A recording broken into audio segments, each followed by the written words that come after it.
Welcome to Chillin' 101. We hope this video helps. You start by confirming power and network. This is where most failures show up. Plug the official adapter directly into the wall. Cables and TV USB ports often underdeliver. Once powered, make sure your phone and Chromecast are on the same Wi-Fi network.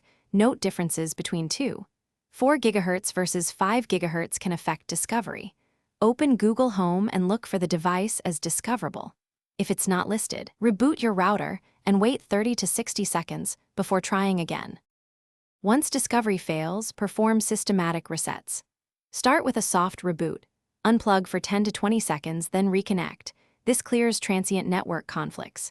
If problems persist, perform a factory reset by holding the Chromecast button until the LED blinks and the TV prompts, about 25 seconds. This wipes configs and forces a clean setup. After reconnecting through Google Home, check for firmware updates and apply them. New firmware often fixes bugged casting or DNS behavior, so make sure updates complete.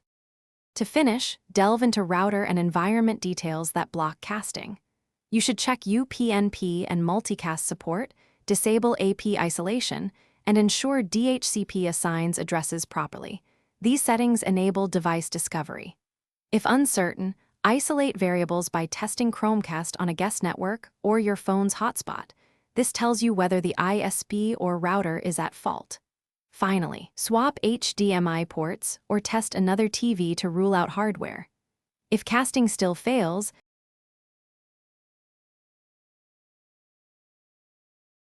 Thanks for watching. Consider subscribing if we helped you.